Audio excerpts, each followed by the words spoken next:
Bonjour, c'est l'instant Dis-moi coach. Bonne écoute.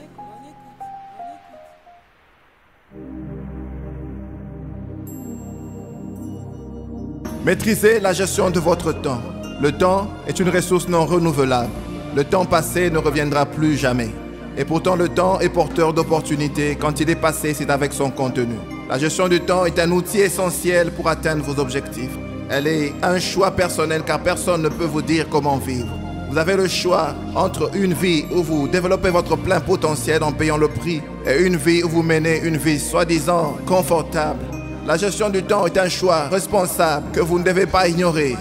Ce qui vous paraît confortable aujourd'hui, loin de toute discipline et responsabilité, deviendra un regret plus tard. Choisissez de gérer votre temps et tout ce que cela va vous coûter.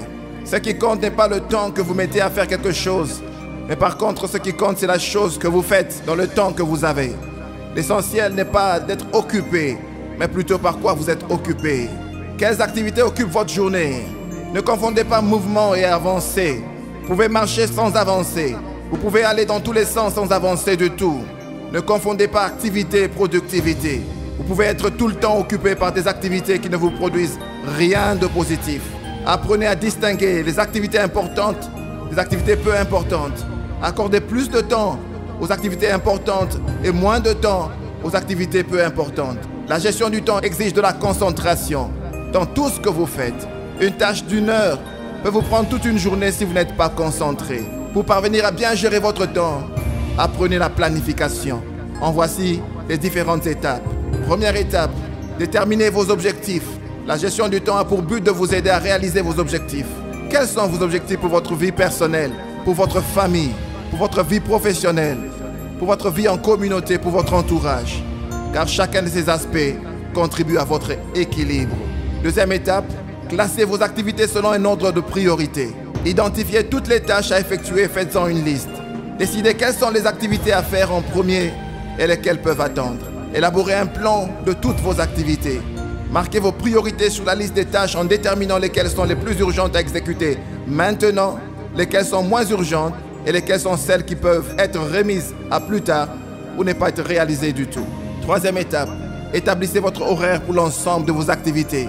Faites usage des outils de planification tels que l'agenda, l'horaire trimestriel ou semestriel, l'horaire hebdomadaire, la to-do list, le journal de bord de vos activités et bien d'autres outils. Quatrième étape, réduisez vos pertes de temps. En voici quelques-unes. Les activités routinières qui se prolongent inutilement, les interruptions qui détournent votre énergie et vous font perdre la concentration. Ne perdez pas votre temps en prenant beaucoup de temps dans les routines quotidiennes telles que vous lavez, vous habillez, mangez, vous déplacez, vos conversations au téléphone, des réunions trop longues inutilement. Cinquième étape, identifiez les voleurs de temps, les appels téléphoniques, la télévision, le ménage, la cuisine, les réseaux sociaux, les mails, les sollicitations qui n'ont rien à voir avec vos objectifs. Apprenez donc à dire non. Maîtrisez la gestion de votre temps et atteignez vos objectifs. Dis-moi coach, progresser et faire progresser. Suivez-nous sur la page Facebook Coach Nathan N. Malou ou contactez-nous au numéro WhatsApp 097 62 62 426.